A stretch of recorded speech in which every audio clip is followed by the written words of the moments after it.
तो अस्सलाम वालेकुम, बिस्मिल्लाहिर्रहमानिर्रहीम। कैसे हैं आप सब लोग? आप लोगों का पेपर कैसा हुआ था? आज हम अपने नेक्स्ट टॉपिक से स्टार्ट करेंगे, लेकिन आज का काम मैं बहुत थोड़ा सा दे रही हूँ आप लोगों को, ताकि आप लोगों को बर्डन फील ना हो। आप लोगों के भी एग्ज़ाम्स एंड हुए हैं। चैप्टर नंबर 6 का आप लोगों का नेक्स्ट टॉपिक है फैक्टर्स ऑफ प्रोडक्शन। इसकी करैक्टरिस्टिक्स हम देखेंगे और उनको रीड करेंगे, खुद फैक्टर्स को रीड करेंगे। ऑब्जेक्टिव्स हमारे हैं उनको डिफ़ाइन करना है, फैक्टर्स कौन से हैं, उनकी डेफिनेशन मतलब फैक्टर ऑफ प्रोडक्शन की, और जो फैक्टर्स हैं उनको उनकी डिस्क्रिप्शन, और state the payments. Fourth point देखिए, state the payments to the factors of production की उनकी कौन सी पेमेंट्स होती हैं, फैक्टर ऑफ प्रोडक्शन को किस फॉर्म में पेमेंट्स दी जाती हैं। Classify factors of production, classification, characteristics वगैरह देखेंगे उनकी। तो यहाँ पे हमारे डेफिनेशन पे what are the factors of production कि इन एक्चुअल में फैक्टर ऑफ प्रोडक्शन क्या है। फैक्टर्स, ऐसे फैक्टर्स जो कि प्रोडक्शन प्रोसेस में यूज़ होने, फैक्टर्स ऑफ प्रोडक्शन बोला जाता है। फैक्टर्स यानी कि ऐसे रिसोर्सेज जो कि प्रोडक्शन प्रोसेस के लिए यूज़ हों, जिनके ज़रिए गुड्स को और सर्विसेज को प्रोड्यूस किया जाए। These resources are also called inputs. Inputs भी नहीं कहते हैं। इनपुट्स किस लिए कहते हैं? जैसे कि आपकी कंप्यूटर की इनपुट डिवाइसेस होती हैं। इनपुट डिवाइसेस जैसे ये कीबोर्ड है, इसके ज़रिए आप डाटा टाइप करेंगे तो वो कंप्यूटर के अंदर इंटर हो जाएगा। तो इस तरह इनपुट ऐसी चीज़ जो इंटर कर रहे हैं। तो प्रोडक्शन के लिए जो फैक्टर्स हैं वो इनपुट होते हैं। फैक्टर ऑफ प्रोडक्शन जो है वो इनपुट है, इनके बगैर प्रोडक्शन नहीं होगी। इनको इंटर करेंगे, इन फैक्टर्स को हम जब तक लैंड को नहीं लेके आएंगे, इंटर करेंगे, लेबर को इंटर नहीं करेंगे, हम प्रोडक्शन नहीं कर सकते। तो ये कंपलसरी होते हैं फैक्टर ऑफ प्रोडक्शन। ये फोर है। नंबर 1 है लैंड, नंबर 2 है लेबर, नंबर 3 है कैपिटल, और नंबर 4 है एंटरप्रेन्योर या एंटरप्राइज भी बोलते हैं इसे। तो यहाँ पे रिपीट बनी है, इसमें देखें प्रोडक्शन, यहाँ पे लैंड है, लेबर है, कैपिटल है और एंटरप्रेन्योर, और ये सारी चीज़ें मिलके ये क्या कर रही हैं? प्रोडक्शन। ये चारों चीज़ें मिलके क्या कर रही हैं? Production. Production is a cooperative process and not a job of any single factor. सिर्फ आप लोगों के पास पैसा है, आपके पास लैंड नहीं है, लेबर नहीं है, एंटरप्रेन्योर नहीं है, आप उस पैसे के साथ प्रोडक्शन नहीं कर सकते। आपके ये सारे फैक्टर्स एक दूसरे के लिए बहुत ज़रूरी है। अगर लैंड है, अगर उस पर कोई काम करने वाला नहीं है, या चाहे वो आप काम कर रहे हो, चाहे वो कोई दूसरा पर्सन काम कर रहा है, एज अ लेबर वहाँ पे अगर काम नहीं हो रहा तो प्रोडक्शन मुमकिन नहीं है। तो ये चारों फैक्टर्स एक दूसरे के साथ बहुत ज़रूरी हैं प्रोडक्शन प्रोसेस के लिए। तो सबसे पहले हम डिस्कस करते हैं लैंड को। Land is the original and primary factor of the production. Original इस फॉर्म में है कि नेचुरल है, ये उसी फॉर्म में लिया जाता है। Without land the production process can not exceed further.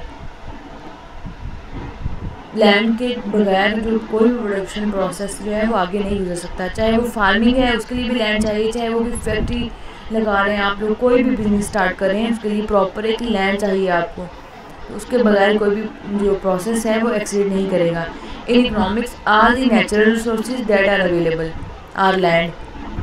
कौन से नेचुरल रिसोर्सेज? जितने भी अवेलेबल हैं, चाहे वो पानी के अंदर हैं, चाहे वो अर्थ के ऊपर हैं, चाहे उससे अर्थ पे हैं, उसके ऊपर हैं या उससे नीचे। On the surface of earth, below the surface of earth, above the surface of earth, and which are use in production is called land.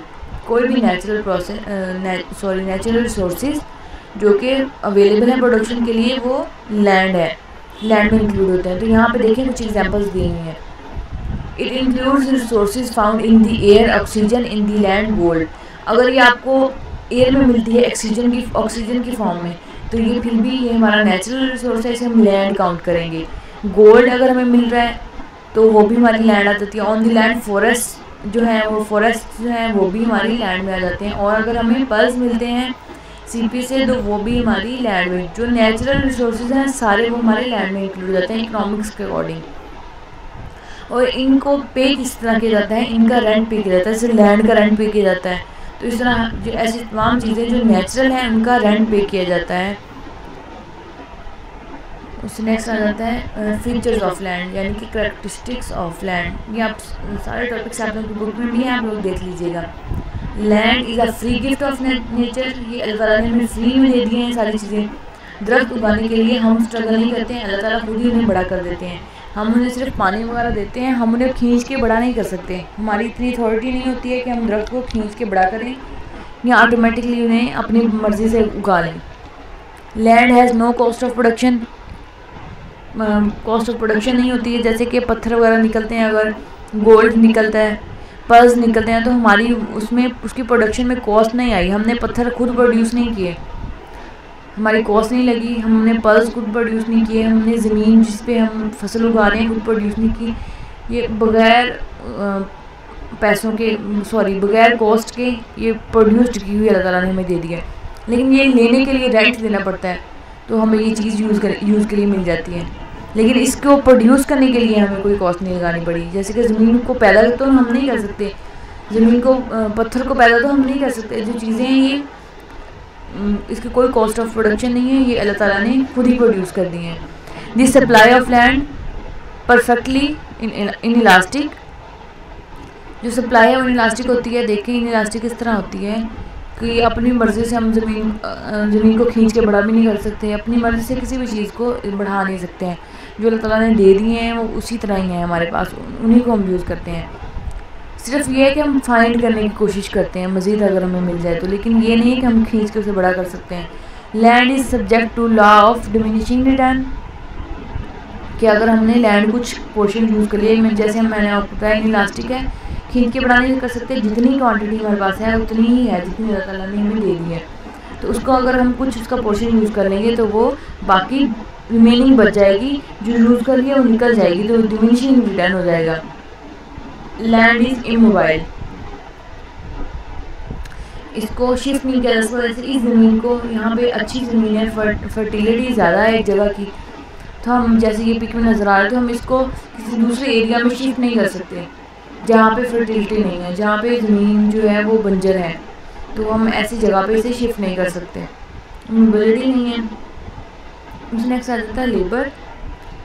Labour देखिए, लेबर में फ़िज़िकल लेबर और मेंटल लेबर आ जाता है, यानी कि जो लेबर है वो फिज़िकली भी काम कर रही होती है, मेंटली भी। फिज़िकल लेबर वो जो जैसे यहाँ पे उन्होंने पिक में दिखाया हुआ, ये कुल्हाड़ी के साथ वर्क कर रहा है, तो स्ट्रगल कर रहा है, ये भी लेबर आ जाती है फिज़िकल में। और मेंटल में जैसे कि कोई टीचर है या कोई भी ऐसा पर्सन जो अपने माइंड को यूज़ करके चीज़ें प्रोड्यूस कर रहा है, तो वो मेंटल लेबर में आ जाता है। उसकी प्रॉपर डेफिनेशन देखते हैं। All human effort whether mental or physical that contribute to production. Labour क्या है? What is labour? Labour is all human effort whether mental or physical that contribute to production. ऐसी physical या mental effort जो कि production के लिए use हो वो लेबर है। Labour is also called human resources. जैसे कि हमारी जो लैंड थी वो हमारी इनपुट कहलाती थी, इसी तरह हमारी जो हमारे टोटल सारे प्रोडक्शन फैक्टर्स हैं वो इनपुट कहलाते हैं। तो उनमें एक जो लेबर है इसको हम ह्यूमन रिसोर्सेज भी बोलते हैं। Example nurses, soldiers, teachers. The payment of the labour is called veg.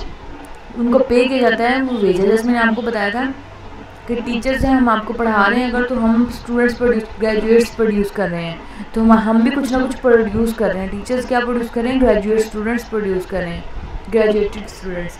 तो हमें क्या मिलेगी? वेज मिलेगी। जो स्वीपर है, काम कर रहा है, सफाई करने वाला है, वो क्या कर रहा है? सफाई प्रोड्यूस कर रहा है, तो उसे उसके बदले वेज मिलेगी। तो कोई भी चीज़, अगर कोई फैक्ट्री में वर्कर्स काम कर रहे हैं तो वो भी अपनी फिज़िकल जो है उसको अंदर इंक्लूड कर रहे हैं, तो फिर फिज़िकल एक्टिविटी को, तो फिर उसके बदले में वेज दी जाती है। तो ये फिर लेबर की डेफिनेशन होगी। करैक्टरिस्टिक्स लेबर के क्या है? Labour is a human factor, ये इंसानी फैक्टर है। एक्टिव फैक्टर, ये एक्टिव है और इसकी मोबिलिटी है। जैसे कि labour can not be stored, इसे स्टोर नहीं किया जा सकता। जैसे एक पर्सन आज सही है, कल जरूर नहीं है, वो एज इट इज़ हो, एक कुछ अरसे के बाद वो जो है बूढ़ा हो सकता है या उसमें एबिलिटी काम करने की कम या ज़्यादा हो सकती है, तो उसे स्टोर नहीं किया जा सकता। No two labours are identical. कुछ जैसे दो वर्कर्स हैं, उनकी काम करने की एबिलिटी सेम नहीं हो सकती। तो ये इसमें मोबिलिटी भी होती है कि हम लेबर्स को एक जगह से दूसरी जगह ट्रांसफ़र कर सकते हैं। कैपिटल आ गया नेक्स्ट। कैपिटल में देखते हैं what is capital. Capital refers to all man made resources used in the production process. Land natural resources थे जो कि प्रोडक्शन प्रोसेस में यूज़ हो रहे थे, और यहाँ पे कैपिटल है, तो कैपिटल ऐसे रिसोर्सेज जो इंसानों ने ही खुद बनाए हैं, जैसे कि लैंड जो थी हमारे पास, वो अल्लाह ताला ने हमें बना दिया, अल्लाह ताला की तरफ से सारा कुछ बना हुआ था, उनको हमने प्रोडक्शन प्रोसेस के लिए यूज़ कर लिया। लेकिन जो कैपिटल है वो ऐसी जो इंसानों ने बनाई है, जैसे कि हम कहीं कोई भी कारोबार करने के लिए हमें पैसा चाहिए, तो पैसा इंसानों ने बनाया है, मशीनरी इंसानों ने बनाई है फैक्ट्रीज चलाने के लिए जो डिफरेंट मशीनें वगैरह होती हैं। तो सारी चीज़ें जो प्रोडक्शन प्रोसेस के लिए यूज़ होती हैं लेकिन वो इंसानों ने बनाई हैं, वो कैपिटल में आता है। The payments for the use of capital is called interest. अगर किसी से कैपिटल ले रहे हैं तो उसके बदले में जो देना पड़ता है वो इंटरेस्ट है। जैसे मैंने भी आपको बताया, पैसा इंसान ने बनाया है, प्रोडक्शन प्रोसेस के लिए यूज़ हो रहा है, तो उसके बदले इंटरेस्ट, अगर हम किसी से पैसा लेके कारोबार में लगा रहे हैं तो उसके बदले से सूद देना पड़ेगा, हमें इंटरेस्ट पे करना पड़ेगा। Features of capital, characteristics of capital, capital is man made factor of production. Supply of capital is elastic, यानी कि हम चेंज कर सकते हैं, जो ज़्यादा कम हो सकती है, किसी चीज़ में ज़्यादा पैसे लगा दें, कम लगा दें। कैपिटल हैज़ मोबिलिटी, ट्रांसफ़र किया जा सकता है। All capital is wealth but all wealth is not capital. जो कैपिटल है सारा वो दौलत होती है हमारे पास, क्योंकि हमारे पास अगर वेल्थ नहीं होगी तो हम कैसे उसको लगाएंगे प्रोडक्शन में। तो जो सारी हमारी कैपिटल है वो वेल्थ ही है, but all wealth is not capital. अगर कोई वेल्थ हमारे पास है उसे हम कैपिटल प्रोडक्शन के लिए नहीं लगा रहे तो वो वेल्थ कैपिटल में इंक्लूड नहीं होगा। इसकी एग्जांपल भी यहाँ पे गिवन है। एक मिनट में आपको थोड़ा सा इसको मिनिमाइज करके दिखाती हूँ। Capital as part of wealth, any commodity owned by any person in his wealth, but when wealth is used in the production process it is called capital. जब वेल्थ, जैसे ये टैक्सी बनाई हुई है, ये ए में देखें यहाँ पे आपके पास ये वेल्थ है, और जब इसे आप जब आप इसे प्रोडक्शन प्रोसेस के लिए यूज़ कर रहे हैं,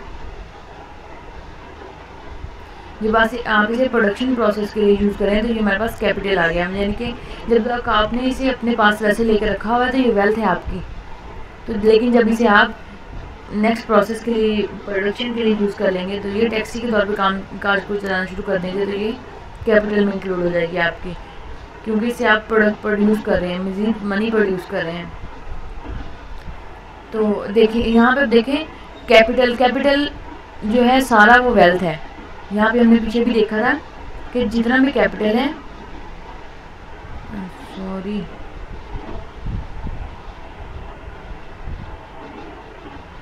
देखिए ऑल कैपिटल इज़ वेल्थ, जितना भी कैपिटल है वो वेल्थ है। वो कैसे वेल्थ है, क्योंकि अगर हमारे पास वेल्थ नहीं है तो हम कैपिटल नहीं यूज़ कर सकते, तो वेल्थ है तो कैपिटल है, तो सारा कैपिटल वेल्थ है, लेकिन सारी वेल्थ कैपिटल नहीं है, क्योंकि बहुत सारी लोगों के पास गाड़ियाँ होंगी लेकिन वो सिर्फ प्रोडक्शन प्रोसेस के लिए यूज़ नहीं कर रहे होंगे। तो सबसे लास्ट है एंटरप्राइज, एंटरप्रेन्योर भी बोलते हैं इसे।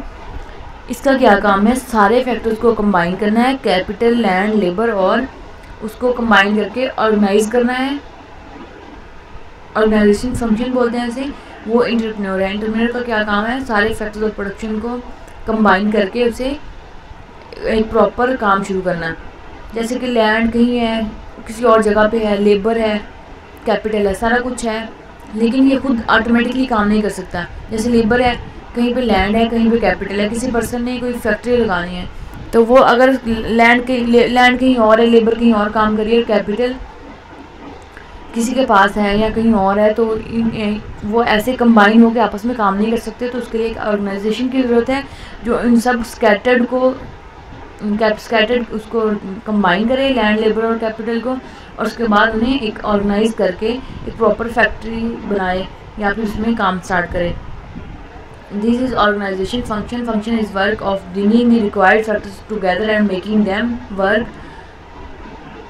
हारमोनियसली। ठीक है, उन्हें कंबाइन करना और उनसे काम लेना, क्योंकि वो एक जगह पे नहीं होते, वो डिफरेंट स्कैटर्ड जगह पे होते हैं। और एंटरप्रेन्योर का ये काम होता है कि उन जगह को, इन सारे कंबाइन फैक्टर्स को कंबाइन करें, इनसे काम ले। इसको रिस्क टेकर भी बोलते हैं कि वो रिस्क भी लेता है इसमें।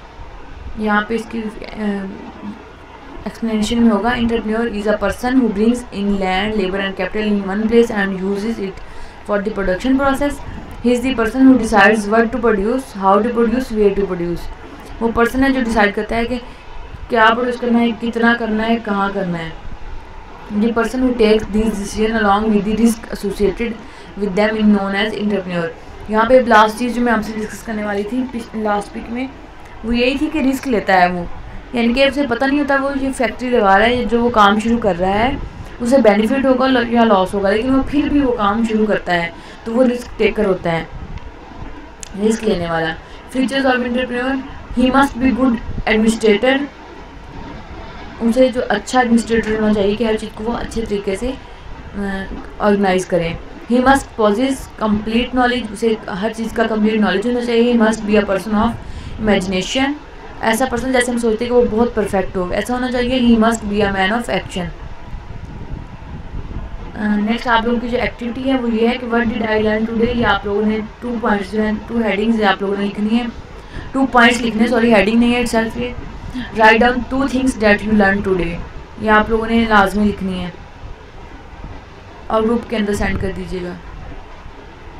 अल्लाह हाफिज़।